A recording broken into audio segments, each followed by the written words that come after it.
شروع اللہ کا نام لے کر جو بڑا مہربان نہایت رحم والا ہے۔ احمق لوگ کہیں گے کہ مسلمان جس قبلے پر پہلے سے چلے آتے تھے اب اس سے کیوں منہ پھیر بیٹھے؟ تم کہہ دو کہ مشرق اور مغرب سب اللہ ہی کا ہے، وہ جس کو چاہتا ہے سیدھے رستے پر چلاتا ہے، اور اسی طرح ہم نے تم کو امت معتدل بنایا ہے تاکہ تم لوگوں پر گواہ بنو اور پیغمبر آخر الزمان صلی اللہ علیہ وآلہ وسلم تم پر گواہ بنے۔ اور جس قبلے پر تم پہلے تھے اس کو ہم نے اس لیے مقرر کیا تھا کہ معلوم کریں کہ کون ہمارے پیغمبر کا تابع رہتا ہے اور کون الٹے پاؤں پھر جاتا ہے۔ اور یہ بات یعنی تحویل قبلہ لوگوں کو گراں معلوم ہوئی، مگر جن کو اللہ نے ہدایت بخشی ہے وہ اسے گراں نہیں سمجھتے، اور اللہ ایسا نہیں کہ تمہارے ایمان کو یوں ہی ضائع کر دے۔ اللہ تو لوگوں پر بڑا مہربان ہے، صاحب رحمت ہے۔ اے پیغمبر صلی اللہ علیہ وآلہ وسلم، ہم تمہارا آسمان کی طرف منہ اٹھانا دیکھ رہے ہیں، سو ہم تم کو اسی قبلے کی طرف جس کو تم پسند کرتے ہو منہ کرنے کا حکم دیں گے، تو اپنا منہ مسجد حرام یعنی خانہ کعبہ کی طرف پھیر لو، اور تم لوگ جہاں ہوا کرو نماز پڑھنے کے وقت اسی مسجد کی طرف منہ کر لیا کرو۔ اور جن لوگوں کو کتاب دی گئی ہے وہ خوب جانتے ہیں کہ یہ نیا قبلہ ان کے پروردگار کی طرف سے حق ہے، اور جو کام یہ لوگ کرتے ہیں اللہ ان سے بے خبر نہیں۔ اور اگر تم ان اہل کتاب کے پاس تمام نشانیاں بھی لے کر آؤ تو بھی یہ تمہارے قبلے کی پیروی نہ کریں، اور تم بھی ان کے قبلے کی پیروی کرنے والے نہیں ہو، اور ان میں سے بھی بعض کے قبلے کے پیرو نہیں۔ اور اگر تم باوجود اس کے کہ تمہارے پاس علم یعنی اللہ کا حکم آ چکا ہے ان کی خواہشوں کے پیچھے چلو گے تو ظالموں میں ہو جاؤ گے۔ جن لوگوں کو ہم نے کتاب دی ہے وہ ان پیغمبر آخر الزمان صلی اللہ علیہ وآلہ وسلم کو اس طرح پہچانتے ہیں جس طرح اپنے بیٹوں کو پہچانا کرتے ہیں، مگر ایک فریق ان میں سے سچی بات کو جان بوجھ کر چھپا رہا ہے۔ اے پیغمبر صلی اللہ علیہ وآلہ وسلم، یہ نیا قبلہ تمہارے پروردگار کی طرف سے حق ہے، تو تم ہرگز شک کرنے والوں میں نہ ہونا، اور ہر ایک شخص کے لیے ایک سمت مقرر ہے جدھر وہ عبادت کے وقت منہ کیا کرتا ہے، تو تم نیکیوں میں سبقت حاصل کرو۔ تم جہاں ہوگے اللہ تم سب کو جمع کرے گا، بے شک اللہ ہر چیز پر قادر ہے۔ اور تم جہاں سے نکلو نماز میں اپنا منہ مسجد حرام کی طرف کر لیا کرو، بے شبہ یہ تمہارے پروردگار کی طرف سے حق ہے، اور تم لوگ جو کچھ کرتے ہو اللہ اس سے بے خبر نہیں۔ اور تم جہاں سے نکلو مسجد حرام کی طرف منہ کر کے نماز پڑھا کرو، اور مسلمانوں تم جہاں ہوا کرو اسی مسجد کی طرف رخ کیا کرو۔ یہ تاکید اس لیے کی گئی ہے کہ لوگ تم کو کسی طرح کا الزام نہ دے سکیں، مگر ان میں سے جو ظالم ہیں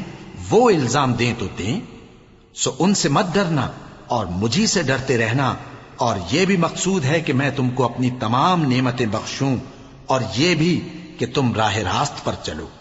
جس طرح من جملہ اور نعمتوں کے ہم نے تم میں تمہیں میں سے ایک رسول بھیجے ہیں جو تم کو ہماری آیتیں پڑھ پڑھ کر سناتے اور تمہیں پاک بناتے، اور کتاب یعنی قرآن اور دانائی سکھاتے ہیں، اور ایسی باتیں بتاتے ہیں جو تم پہلے نہیں جانتے تھے، سو تم مجھے یاد کیا کرو، میں تمہیں یاد کیا کروں گا، اور میرا احسان مانتے رہنا اور میری ناشکری نہ کرنا۔ اے ایمان والو، صبر اور نماز سے مدد لیا کرو، بے شک اللہ صبر کرنے والوں کے ساتھ ہے۔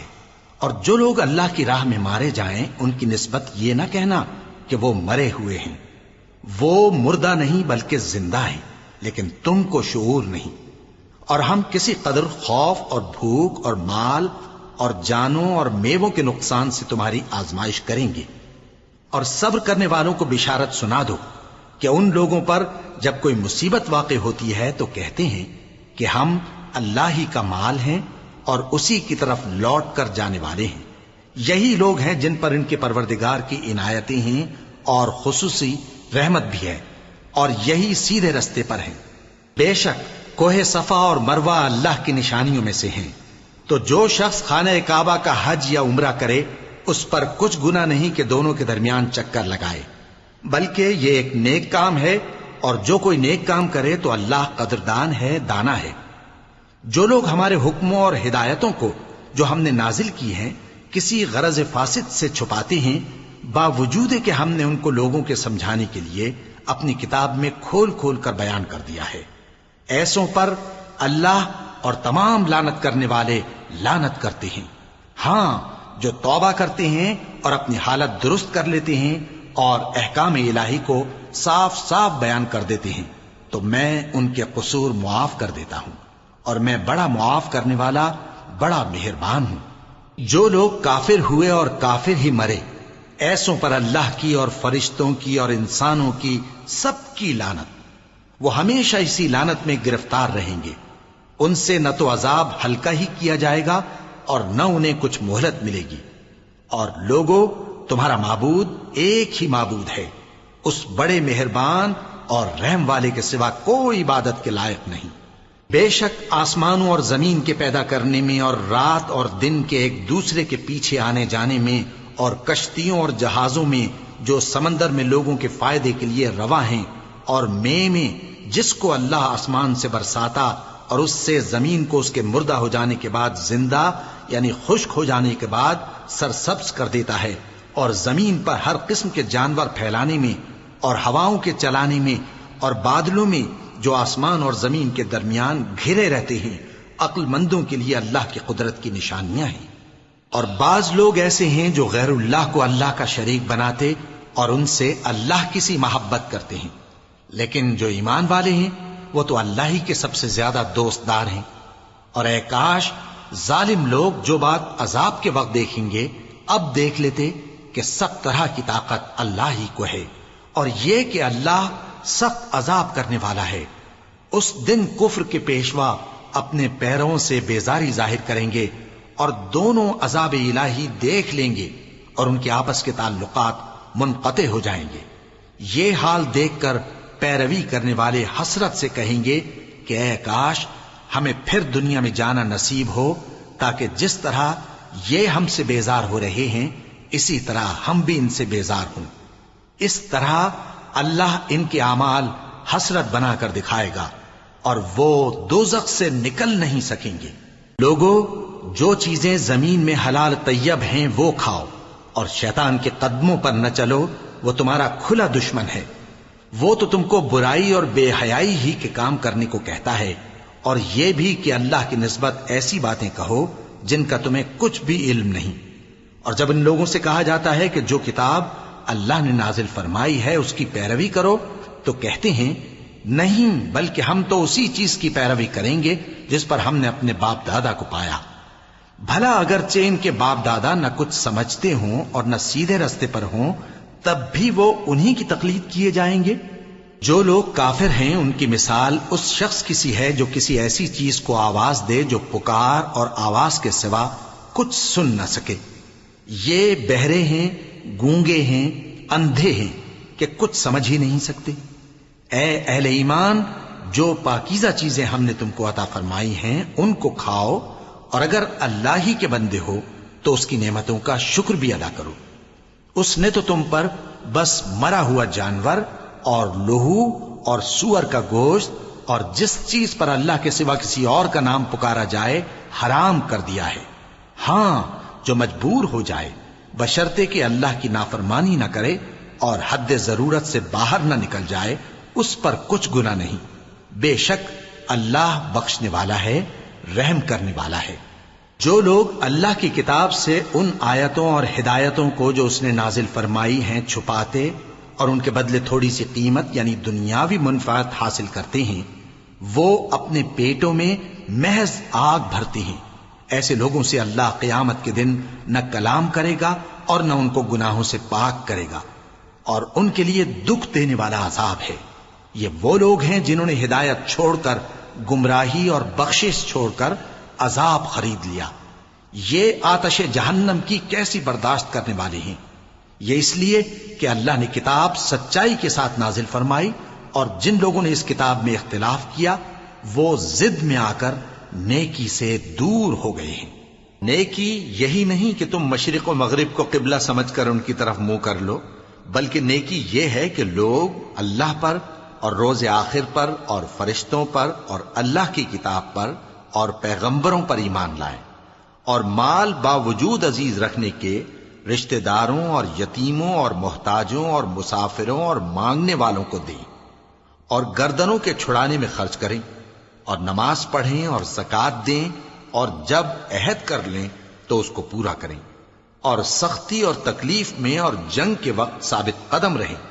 یہی لوگ ہیں جو ایمان میں سچے ہیں، اور یہی ہیں جو اللہ سے ڈرنے والے ہیں۔ مومنوں، تم کو مقتولوں کے بارے میں قصاص یعنی خون کے بدلے خون کا حکم دیا جاتا ہے، اس طرح پر کہ آزاد کے بدلے آزاد مارا جائے، اور غلام کے بدلے غلام، اور عورت کے بدلے عورت۔ اور اگر قاتل کو اس کے مقتول بھائی کے قصاص میں سے کچھ معاف کر دیا جائے تو وارث مقتول کو پسندیدہ طریق سے قرارداد کی پیروی یعنی مطالبہ خون بہا کرنا اور قاتل کو خوشخوئی کے ساتھ ادا کرنا چاہیے۔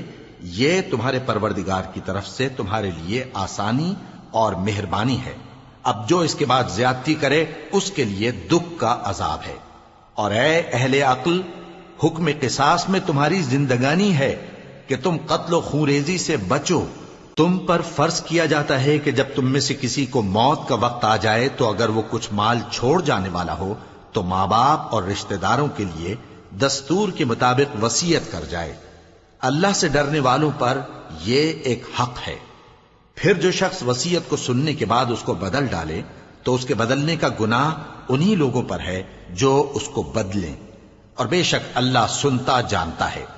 اب اگر کسی کو وصیت کرنے والے کی طرف سے کسی وارث کی طرفداری یا حق تلفی کا اندیشہ ہو تو اگر وہ وصیت کو بدل کر وارثوں میں صلح کرا دے تو اس پر کچھ گناہ نہیں،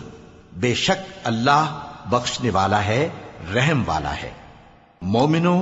تم پر روزے فرض کیے گئے ہیں جس طرح تم سے پہلے لوگوں پر فرض کیے گئے تھے تاکہ تم پرہیزگار بنو۔ روزوں کے دن گنتی کے چند روز ہیں، تو جو شخص تم میں سے بیمار ہو یا سفر میں ہو تو دوسرے دنوں میں روزوں کا شمار پورا کر لے۔ اور جو لوگ روزہ رکھنے کی طاقت رکھیں لیکن رکھیں نہیں، وہ روزے کے بدلے محتاج کو کھانا کھلا دیں۔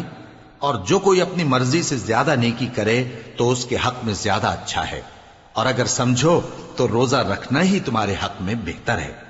روزوں کا مہینہ رمضان کا مہینہ ہے جس میں قرآن اول نازل ہوا، جو لوگوں کا رہنما ہے اور جس میں ہدایت کی کھلی نشانیاں ہیں، اور جو حق و باطل کو الگ الگ کرنے والا ہے۔ تو جو کوئی تم میں سے اس مہینے میں موجود ہو چاہیے کہ پورے مہینے کے روزے رکھے، اور جو بیمار ہو یا سفر میں ہو تو دوسرے دنوں میں روزے رکھ کر ان کا شمار پورا کر لے۔ اللہ تمہارے حق میں آسانی چاہتا ہے اور سختی نہیں چاہتا۔ اور یہ آسانی کا حکم اس لیے دیا گیا ہے کہ تم روزوں کا شمار پورا کر لو، اور اس احسان کے بدلے کہ اللہ نے تم کو ہدایت بخشی ہے تم اس کو بزرگی سے یاد کرو اور اس کا شکر کرو۔ اور اے پیغمبر، جب تم سے میرے بندے میرے بارے میں دریافت کریں تو انہیں معلوم ہو کہ میں تو تمہارے پاس ہی ہوں۔ جب کوئی پکارنے والا مجھے پکارتا ہے تو میں اس کی دعا قبول کرتا ہوں۔ تو ان کو چاہیے کہ میرے حکموں کو مانیں اور مجھ پر ایمان رکھیں تاکہ نیک رستہ پائیں۔ روزوں کی راتوں میں تمہارے لیے اپنی عورتوں کے پاس جانا جائز کر دیا گیا ہے۔ وہ تمہاری پوشاک ہیں اور تم ان کی پوشاک ہو۔ اللہ کو معلوم ہے کہ تم ان کے پاس جانے سے اپنے حق میں خیانت کرتے تھے، سو اس نے تم پر مہربانی کی اور تمہاری حرکات سے درگزر فرمائی، تو اب تم کو اختیار ہے کہ ان سے مباشرت کرو۔ اور اللہ نے جو چیز تمہارے لیے لکھ رکھی ہے یعنی اولاد، اس کو اللہ سے طلب کرو اور کھاؤ اور پیو، یہاں تک کہ صبح کی سفید دھاری رات کی سیاہ دھاری سے الگ نظر آنے لگے۔ پھر روزہ رکھ کر رات تک پورا کرو، اور جب تم مسجدوں میں اعتکاف بیٹھتے ہو تو ان سے مباشرت نہ کرو، یہ اللہ کی حدیں ہیں، ان کے پاس نہ جانا۔ اسی طرح اللہ اپنی آیتیں لوگوں کے سمجھانے کے لیے کھول کھول کر بیان فرماتا ہے تاکہ وہ پرہیزگار بنے۔ اور آپس میں ایک دوسرے کا مال ناحق نہ کھاؤ، اور نہ اس کو رشوتاً حاکموں کے پاس پہنچاؤ تاکہ لوگوں کے مال کا کچھ حصہ ناجائز طور پر کھا جاؤ، اور اسے تم جانتے بھی ہو۔ اے پیغمبر، لوگ تم سے نئے چاند کے بارے میں دریافت کرتے ہیں کہ گھٹتا بڑھتا کیوں ہے۔ کہہ دو کہ وہ لوگوں کے کاموں کی میعادیں اور حج کے وقت معلوم ہونے کا ذریعہ ہے، اور نیکی اس بات میں نہیں کہ احرام کی حالت میں گھروں میں ان کے پچھواڑے کی طرف سے آؤ، بلکہ نیکوکار وہ ہے جو پرہیزگار ہو، اور گھروں میں ان کے دروازوں سے آیا کرو اور اللہ سے ڈرتے رہو تاکہ کامیاب ہو جاؤ۔ اور جو لوگ تم سے لڑتے ہیں تم بھی اللہ کی راہ میں ان سے لڑو، مگر زیادتی نہ کرنا، کہ اللہ زیادتی کرنے والوں کو دوست نہیں رکھتا۔ اور ان کو جہاں پاؤ قتل کر دو، اور جہاں سے انہوں نے تم کو نکالا ہے یعنی مکے سے، وہاں سے تم بھی ان کو نکال دو۔ اور دین سے گمراہ کرنے کا فساد قتل و خونریزی سے کہیں بڑھ کر ہے۔ اور جب تک وہ تم سے مسجد حرام یعنی خانہ کعبہ کے پاس نہ لڑیں تم بھی وہاں ان سے نہ لڑنا۔ ہاں اگر وہ تم سے لڑیں تو تم ان کو قتل کر ڈالو، کافروں کی یہی سزا ہے۔ پھر اگر وہ باز آ جائیں تو اللہ بخشنے والا ہے، رحم کرنے والا ہے۔ اور ان سے اس وقت تک لڑتے رہنا کہ فساد نابود ہو جائے اور ملک میں اللہ ہی کا دین غالب ہو جائے۔ پھر اگر وہ فساد سے باز آ جائیں تو ظالموں کے سوا کسی پر زیادتی نہیں کرنی چاہیے۔ ادب کا مہینہ ادب کے مہینے کے مقابل ہے، اور ادب کی چیزیں ایک دوسرے کا بدلہ ہیں۔ پس اگر کوئی تم پر زیادتی کرے تو جیسی زیادتی وہ تم پر کرے ویسی ہی تم اس پر کرو،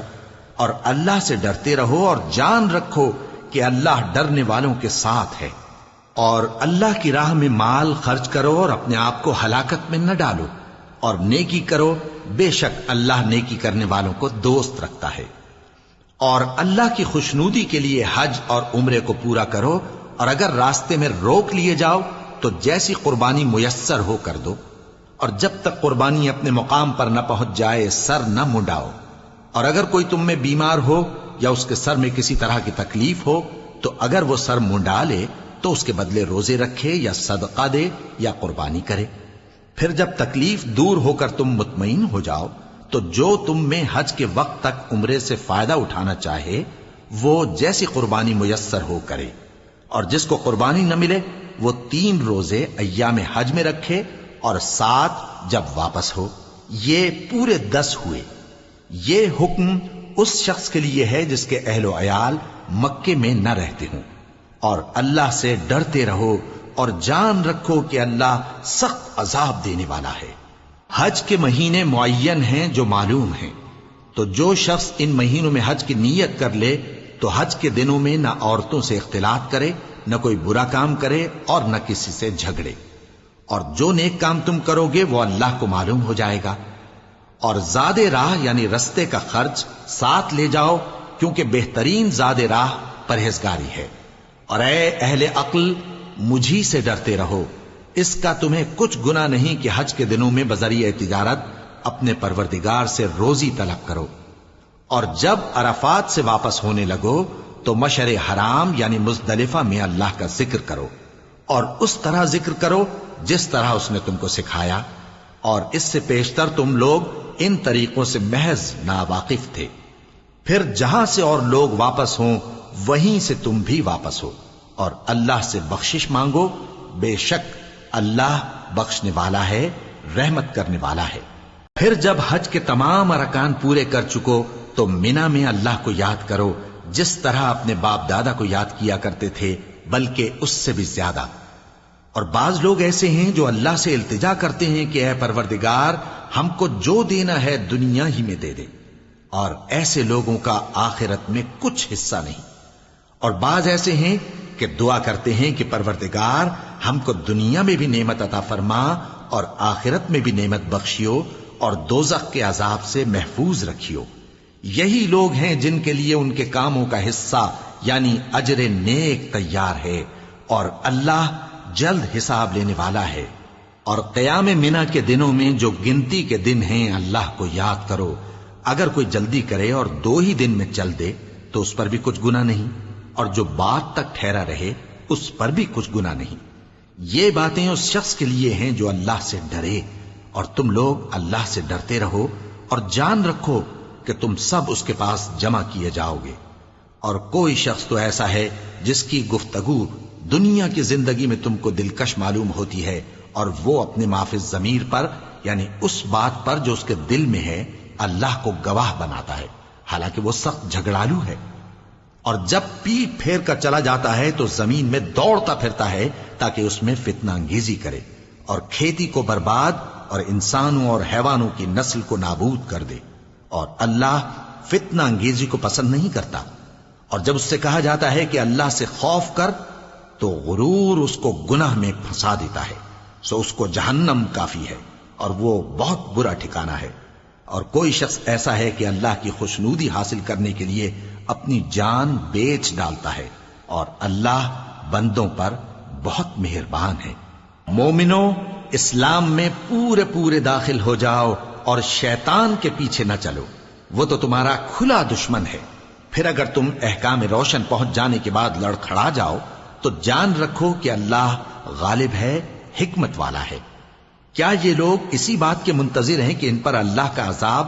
بادل کے سائبانوں میں نازل ہو اور فرشتے بھی اتر آئیں اور کام تمام کر دیا جائے؟ اور سب کاموں کا رجوع اللہ ہی کی طرف ہے۔ اے پیغمبر، بنی اسرائیل سے پوچھو کہ ہم نے ان کو کتنی کھلی نشانیاں دیں، اور جو شخص اللہ کی نعمت کو اپنے پاس آنے کے بعد بدل دے تو اللہ سخت عذاب کرنے والا ہے۔ اور جو کافر ہیں ان کے لیے دنیا کی زندگی خوشنما کر دی گئی ہے، اور وہ مومنوں سے تمسخر کرتی ہیں، لیکن جو پرہیزگار ہیں وہ قیامت کے دن ان سے اوپر ہوں گے۔ اور اللہ جس کو چاہتا ہے بے حساب رزق دیتا ہے۔ پہلے تو سب لوگوں کا ایک ہی مذہب تھا، لیکن وہ آپس میں اختلاف کرنے لگے تو اللہ نے ان کی طرف بشارت دینے والے اور ڈر سنانے والے پیغمبر بھیجے، اور ان پر سچائی کے ساتھ کتابیں نازل کیں تاکہ جن امور میں لوگ اختلاف کرتے تھے ان کا ان میں فیصلہ کر دے۔ اور اس میں اختلاف بھی انہی لوگوں نے کیا جن کو کتاب دی گئی تھی، باوجود کہ ان کے پاس کھلے ہوئے احکام آ چکے تھے، اور یہ اختلاف انہوں نے صرف آپس کی ضد سے کیا۔ تو جس امر حق میں وہ اختلاف کرتے تھے اللہ نے اپنی مہربانی سے مومنوں کو اس کی راہ دکھا دی، اور اللہ جس کو چاہتا ہے سیدھا رستہ دکھا دیتا ہے۔ کیا تم یہ خیال کرتے ہو کہ یوں ہی بہشت میں داخل ہو جاؤ گے، اور ابھی تم کو پہلے لوگوں کی سی مشکلیں تو پیش آئی ہی نہیں؟ ان کو بڑی بڑی سختیاں اور تکلیفیں پہنچیں، اور وہ صعوبتوں میں ہلا ہلا دیے گئے، یہاں تک کہ پیغمبر اور مومن لوگ جو ان کے ساتھ تھے سب پکار اٹھے کہ کب اللہ کی مدد آئے گی۔ دیکھو اللہ کی مدد ان قریب آیا چاہتی ہے۔ اے نبی، لوگ تم سے پوچھتے ہیں کہ اللہ کی راہ میں کس طرح کا مال خرچ کریں۔ کہہ دو کہ جو چاہو خرچ کرو، لیکن جو مال خرچ کرنا چاہو وہ درجہ بدرجہ اہل استحقاق یعنی ماں باپ کو اور قریب کے رشتہ داروں کو اور یتیموں کو اور محتاجوں کو اور مسافروں کو سب کو دو، اور جو بھلائی تم کرو گے اللہ اس کو جانتا ہے۔ مسلمانوں، تم پر اللہ کے رستے میں لڑنا فرض کر دیا گیا ہے، اور وہ تمہیں ناگوار تو ہوگا، مگر عجب نہیں کہ ایک چیز تم کو بری لگے اور وہ تمہارے حق میں بھلی ہو، اور عجب نہیں کہ ایک چیز تم کو بھلی لگے اور وہ تمہارے لیے مضر ہو، اور ان باتوں کو اللہ ہی بہتر جانتا ہے اور تم نہیں جانتے۔ اے پیغمبر، لوگ تم سے عزت والے مہینوں میں لڑائی کرنے کے بارے میں دریافت کرتے ہیں، کہہ دو کہ ان میں لڑنا بڑا گناہ ہے، اور اللہ کی راہ سے روکنا اور اس سے کفر کرنا اور مسجد حرام یعنی خانہ کعبہ میں جانے سے بند کرنا اور اہل مسجد کو اس میں سے نکال دینا جو یہ کفار کرتے ہیں، اللہ کے نزدیک اس سے بھی زیادہ گناہ ہے، اور فتنہ انگیزی خون ریزی سے بھی بڑھ کر ہے۔ اور یہ لوگ ہمیشہ تم سے لڑتے رہیں گے، یہاں تک کہ اگر مقدور رکھیں تو تم کو تمہارے دین سے پھیر دیں، اور جو کوئی تم میں سے اپنے دین سے پھر کر کافر ہو جائے گا اور کافر ہی مرے گا تو ایسے لوگوں کے اعمال دنیا اور آخرت دونوں میں برباد ہو جائیں گے، اور یہی لوگ دوزخ میں جانے والے ہیں جس میں ہمیشہ رہیں گے۔ جو لوگ ایمان لائے اور اللہ کے لیے وطن چھوڑ گئے اور کفار سے جنگ کرتے رہے وہی اللہ کی رحمت کے امیدوار ہیں، اور اللہ بخشنے والا ہے، رحمت کرنے والا ہے۔ اے پیغمبر، لوگ تم سے شراب اور جوئے کا حکم دریافت کرتے ہیں، کہہ دو کہ ان میں گناہ بڑے ہیں اور لوگوں کے لیے کچھ فائدے بھی ہیں، مگر ان کے گناہ فائدوں سے کہیں زیادہ ہیں۔ اور یہ بھی تم سے پوچھتے ہیں کہ اللہ کی راہ میں کون سا مال خرچ کریں، کہہ دو کہ جو ضرورت سے زیادہ ہو۔ اس طرح اللہ تمہارے لیے اپنے احکام کھول کھول کر بیان فرماتا ہے تاکہ تم سوچو، یعنی دنیا اور آخرت کی باتوں میں غور کرو۔ اور تم سے یتیموں کے بارے میں بھی دریافت کرتے ہیں، کہہ دو کہ ان کی حالت کی اصلاح بہت اچھا کام ہے، اور اگر تم ان سے مل جل کر رہنا یعنی خرچ اکٹھا رکھنا چاہو تو وہ تمہارے بھائی ہیں، اور اللہ خوب جانتا ہے کہ خرابی کرنے والا کون ہے اور اصلاح کرنے والا کون۔ اور اگر اللہ چاہتا تو تم کو تکلیف میں ڈال دیتا، بے شک اللہ غالب ہے، حکمت والا ہے۔ اور مومنوں، مشرک عورتوں سے جب تک وہ ایمان نہ لائیں نکاح نہ کرنا، کیونکہ مشرک عورت خواہ تم کو کیسی ہی بھلی لگے اس سے مومن لونڈی بہتر ہے۔ اور اسی طرح مشرک مرد جب تک ایمان نہ لائیں مومن عورتوں کو ان کی زوجیت میں نہ دینا، کیونکہ مشرک مرد سے خواہ وہ تم کو کیسا ہی بھلا لگے مومن غلام بہتر ہے۔ یہ مشرک لوگوں کو دوزخ کی طرف بلاتے ہیں، اور اللہ اپنی مہربانی سے بہشت اور بخشش کی طرف بلاتا ہے، اور اپنے حکم لوگوں سے کھول کھول کر بیان کرتا ہے تاکہ نصیحت حاصل کریں۔ اور تم سے حیض کے بارے میں دریافت کرتے ہیں، کہہ دو وہ تو نجاست ہے، سو ایام حیض میں عورتوں سے کنارہ کش رہو، اور جب تک وہ پاک نہ ہو جائیں ان سے مقاربت نہ کرو۔ ہاں، جب وہ پاک ہو جائیں تو جس طریق سے اللہ نے تمہیں ارشاد فرمایا ہے ان کے پاس جاؤ، کچھ شک نہیں کہ اللہ توبہ کرنے والوں اور پاک صاف رہنے والوں کو دوست رکھتا ہے۔ تمہاری عورتیں تمہاری کھیتی ہیں، تو اپنی کھیتی میں جس طرح چاہو جاؤ، اور اپنے لیے نیک عمل آگے بھیجو، اور اللہ سے ڈرتے رہو، اور جان رکھو کہ ایک دن تمہیں اس کے روبرو حاضر ہونا ہے۔ اور اے پیغمبر، ایمان والوں کو بشارت سنا دو، اور اللہ کے نام کو اس بات کا ہیلا نہ بنانا کہ اس کی قسمیں کھا کھا کر سلوک کرنے اور پرہیزگاری کرنے اور لوگوں میں صلح و سازگاری کرانے سے رک جاؤ، اور اللہ سب کچھ سنتا ہے، جانتا ہے۔ اللہ تمہاری لغو قسموں پر تم سے مواخذہ نہیں کرے گا، لیکن جو قسمیں تم قصد دلی سے کھاؤ گے ان پر مواخذہ کرے گا، اور اللہ بخشنے والا ہے، بردبار ہے۔ جو لوگ اپنی عورتوں کے پاس جانے کی قسم کھا لیں ان کو 4 مہینے تک انتظار کرنا چاہیے۔ اگر اس عرصے میں قسم سے رجوع کر لیں تو اللہ بخشنے والا ہے، مہربان ہے۔ اور اگر طلاق کا ارادہ کر لیں تو بھی اللہ سنتا ہے، جانتا ہے۔ اور طلاق والی عورتیں 3 حیض تک اپنے تئیں روکے رہیں، اور اگر وہ اللہ اور روز قیامت پر ایمان رکھتی ہیں تو ان کو جائز نہیں کہ اللہ نے جو کچھ ان کے شکم میں پیدا کیا ہے اس کو چھپائیں۔ اور ان کے خاوند اگر پھر موافقت چاہیں تو اس مدت میں وہ ان کو اپنی زوجیت میں لے لینے کے زیادہ حقدار ہیں۔ اور عورتوں کا حق مردوں پر ویسا ہی ہے جیسے دستور کے مطابق مردوں کا حق عورتوں پر ہے، البتہ مردوں کو عورتوں پر 1 درجہ فضیلت ہے، اور اللہ غالب ہے، صاحب حکمت ہے۔ طلاق صرف 2 بار ہے، یعنی جب 2 دفعہ طلاق دے دی جائے تو پھر عورتوں کو یا تو بطریق شائستہ نکاح میں رہنے دینا ہے یا بھلائی کے ساتھ چھوڑ دینا۔ اور یہ جائز نہیں کہ جو مہر تم ان کو دے چکے ہو اس میں سے کچھ واپس لے لو۔ ہاں، اگر زن و شوہر کو خوف ہو کہ وہ اللہ کی حدوں کو قائم نہیں رکھ سکیں گے تو اگر عورت خاوند کے ہاتھ سے رہائی پانے کے بدلے میں کچھ دے ڈالے تو دونوں پر کچھ گناہ نہیں۔ یہ اللہ کی مقرر کی ہوئی حدیں ہیں، ان سے باہر نہ نکلنا، اور جو لوگ اللہ کی حدوں سے باہر نکل جائیں گے وہ گناہگار ہوں گے۔ پھر اگر شوہر 2 طلاقوں کے بعد تیسری طلاق عورت کو دے دے تو اس کے بعد جب تک عورت کسی دوسرے شخص سے نکاح نہ کر لے اس پہلے شوہر پر حلال نہ ہوگی۔ ہاں، اگر دوسرا خاوند بھی طلاق دے دے اور عورت اور پہلا خاوند پھر ایک دوسرے کی طرف رجوع کر لیں تو ان پر کچھ گناہ نہیں، بشرطے کہ دونوں یقین کریں کہ اللہ کی حدوں کو قائم رکھ سکیں گے، اور یہ اللہ کی حدیں ہیں، ان کو وہ ان لوگوں کے لیے بیان فرماتا ہے جو علم رکھتے ہیں۔ اور جب تم عورتوں کو 2 دفعہ طلاق دے چکو اور ان کی عدت پوری ہو جائے تو انہیں یا تو حسن سلوک سے نکاح میں رہنے دو یا بطریق شائستہ رخصت کر دو، اور اس نیت سے ان کو نکاح میں نہ رہنے دینا چاہیے کہ انہیں تکلیف دو اور ان پر زیادتی کرو، اور جو ایسا کرے گا وہ اپنا ہی نقصان کرے گا۔ اور اللہ کے احکام کو ہنسی اور کھیل نہ بناؤ، اور اللہ نے تم کو جو نعمتیں بخشی ہیں اور تم پر جو کتاب اور دانائی کی باتیں نازل کی ہیں جن سے وہ تمہیں نصیحت فرماتا ہے ان کو یاد کرو، اور اللہ سے ڈرتے رہو، اور جان رکھو کہ اللہ ہر چیز سے واقف ہے۔ اور جب تم عورتوں کو طلاق دے چکو اور ان کی عدت پوری ہو جائے تو ان کو اپنے شوہروں کے ساتھ جب وہ آپس میں جائز طور پر راضی ہو جائیں نکاح کرنے سے مت روکو۔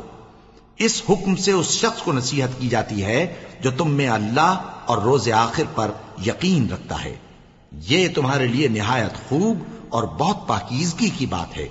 اور اللہ جانتا ہے اور تم نہیں جانتے۔ اور مائیں اپنے بچوں کو پورے 2 سال دودھ پلائیں، یہ حکم اس شخص کے لیے ہے جو پوری مدت تک دودھ پلوانا چاہے، اور دودھ پلانے والی ماؤں کا کھانا اور کپڑا دستور کے مطابق باپ کے ذمے ہوگا۔ کسی شخص کو اس کی طاقت سے زیادہ تکلیف نہیں دی جاتی، تو یاد رکھو کہ نہ تو ماں کو اس کے بچے کے سبب نقصان پہنچایا جائے اور نہ باپ کو اس کی اولاد کی وجہ سے نقصان پہنچایا جائے، اور اسی طرح نان و نفقہ بچے کے وارث کے ذمے ہے۔ اور اگر دونوں یعنی ماں باپ آپس کی رضامندی اور صلاح سے بچے کا دودھ چھڑانا چاہیں تو ان پر کچھ گناہ نہیں، اور اگر تم اپنی اولاد کو دودھ پلوانا چاہو تو تم پر کچھ گناہ نہیں، بشرطے کہ تم دودھ پلانے والیوں کو دستور کے مطابق ان کا حق جو تم نے دینا کیا تھا دے دو، اور اللہ سے ڈرتے رہو اور جان رکھو کہ جو کچھ تم کرتے ہو اللہ اس کو دیکھ رہا ہے۔ اور جو لوگ تم میں سے مر جائیں اور عورتیں چھوڑ جائیں تو وہ عورتیں 4 مہینے اور 10 دن اپنے آپ کو روکے رہیں، اور جب یہ عدت پوری کر چکیں اور اپنے حق میں پسندیدہ کام یعنی نکاح کر لیں تو تم پر کچھ گناہ نہیں، اور اللہ تمہارے سب کاموں سے واقف ہے۔ اگر تم اشارے کنائے میں عورتوں کو نکاح کا پیغام بھیجو یا نکاح کی خواہش کو اپنے دلوں میں مخفی رکھو تو تم پر کچھ گناہ نہیں، اللہ کو معلوم ہے کہ تم ان سے نکاح کا ذکر کرو گے، مگر ایام عدت میں اس کے سوا کے دستور کے مطابق کوئی بات کہہ دو، پوشیدہ طور پر ان سے قول و قرار نہ کرنا، اور جب تک عدت پوری نہ ہو لے نکاح کا پختہ ارادہ نہ کرنا، اور جان رکھو کہ جو کچھ تمہارے دلوں میں ہے اللہ کو سب معلوم ہے، تو اس سے ڈرتے رہو اور جان رکھو کہ اللہ بخشنے والا ہے، حلم والا ہے۔ اور اگر تم عورتوں کو ان کے پاس جانے یا ان کا مہر مقرر کرنے سے پہلے طلاق دے دو تو تم پر کچھ گناہ نہیں، ہاں ان کو دستور کے مطابق کچھ خرچ ضرور دو، یعنی مقدور والا اپنے مقدور کے مطابق دے اور تنگ دست اپنی حیثیت کے مطابق۔ نیک لوگوں پر یہ ایک طرح کا حق ہے۔ اور اگر تم عورتوں کو ان کے پاس جانے سے پہلے طلاق دے دو لیکن مہر مقرر کر چکے ہو تو آدھا مہر دینا ہوگا، ہاں اگر عورتیں مہر بخش دیں یا مرد جن کے ہاتھ میں عقد نکاح ہے اپنا حق چھوڑ دیں اور پورا مہر دے دیں تو ان کو اختیار ہے، اور اگر تم مرد لوگ ہی اپنا حق چھوڑ دو تو یہ پرہیزگاری کی بات ہے، اور آپس میں بھلائی کرنے کو فراموش نہ کرنا، کچھ شک نہیں کہ اللہ تمہارے سب کاموں کو دیکھ رہا ہے۔ مسلمانوں، سب نمازیں خصوصاً بیچ کی نماز یعنی نماز عصر پورے اہتمام کے ساتھ ادا کرتے رہو اور اللہ کے آگے ادب سے کھڑے رہا کرو، پھر اگر تم خوف کی حالت میں ہو تو پیادے یا سوار جس حال میں ہو نماز پڑھ لو، پھر جب امن و اطمینان ہو جائے تو جس طریق سے اللہ نے تم کو سکھایا ہے جو تم پہلے نہیں جانتے تھے اللہ کو یاد کرو۔ اور جو لوگ تم میں سے مر جائیں اور عورتیں چھوڑ جائیں وہ اپنی عورتوں کے حق میں وصیت کر جائیں کہ ان کو 1 سال تک خرچ دیا جائے اور گھر سے نہ نکالی جائیں، ہاں اگر وہ خود گھر سے چلی جائیں اور اپنے حق میں پسندیدہ کام یعنی نکاح کر لیں تو تم پر کچھ گناہ نہیں،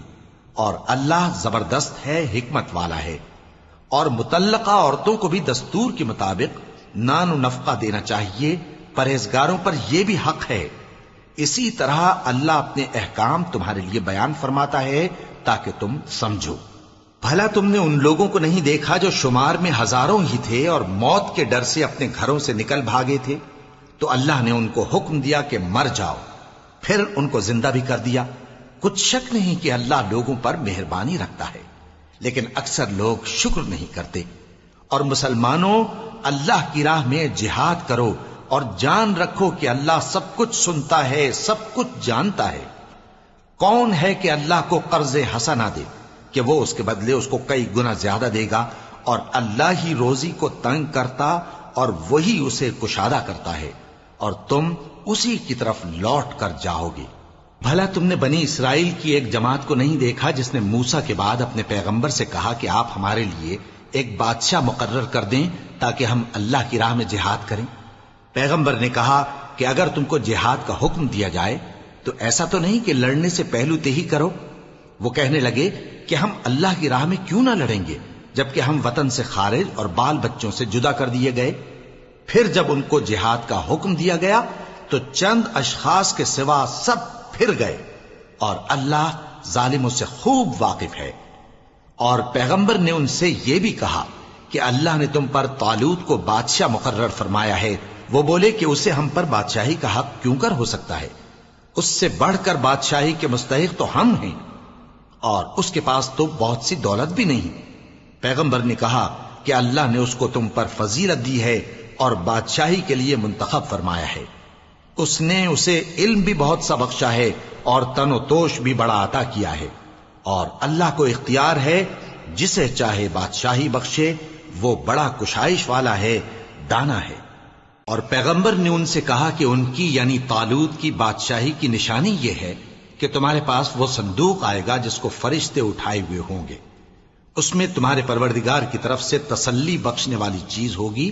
اور کچھ اور چیزیں بھی ہوں گی جو موسیٰ اور ہارون چھوڑ گئے تھے۔ اگر تم ایمان رکھتے ہو تو یہ تمہارے لیے ایک بڑی نشانی ہے۔ غرض جب طالوت فوجیں لے کر روانہ ہوا تو اس نے ان سے کہا کہ اللہ ایک نہر سے تمہاری آزمائش کرنے والا ہے، جو شخص اس میں سے پانی پی لے گا اس کی نسبت تصور کیا جائے گا کہ وہ میرا نہیں، اور جو نہ پیے گا وہ سمجھا جائے گا کہ میرا ہے۔ ہاں اگر کوئی ہاتھ سے چلو بھر پانی لے لے تو خیر۔ جب وہ لوگ نہر پر پہنچے تو چند آدمیوں کے سوا سب نے پانی پی لیا۔ پھر جب طالوت اور مومن لوگ جو اس کے ساتھ تھے نہر کے پار ہو گئے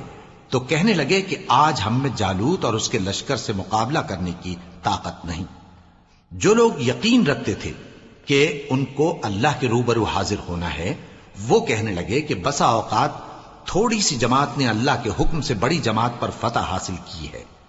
اور اللہ ثابت قدم رہنے والوں کے ساتھ ہے۔ اور جب وہ لوگ جالوت اور اس کے لشکر کے مقابل میں آئے تو اللہ سے دعا کی کہ اے پروردگار، ہم پر صبر کے دہانے کھول دے اور ہمیں لڑائی میں ثابت قدم رکھ اور لشکر کفار پر فتح یاب کر۔ تو طالوت کی فوج نے اللہ کے حکم سے ان کو شکست دے دی، اور داؤد نے جالوت کو قتل کر ڈالا، اور اللہ نے ان کو بادشاہی اور دانائی بخشی اور جو کچھ چاہا سکھایا۔ اور اگر اللہ لوگوں کو ایک دوسرے پر چڑھائی اور حملہ کرنے سے نہ ہٹاتا رہتا تو کرۂ ارض تباہ ہو جاتا، لیکن اللہ اہل عالم پر بڑا مہربان ہے۔ یہ اللہ کی آیتیں ہیں جو ہم تم کو سچائی کے ساتھ پڑھ کر سناتے ہیں، اور اے محمد صلی اللہ علیہ وآلہ وسلم تم بلا شبہ پیغمبروں میں سے ہو۔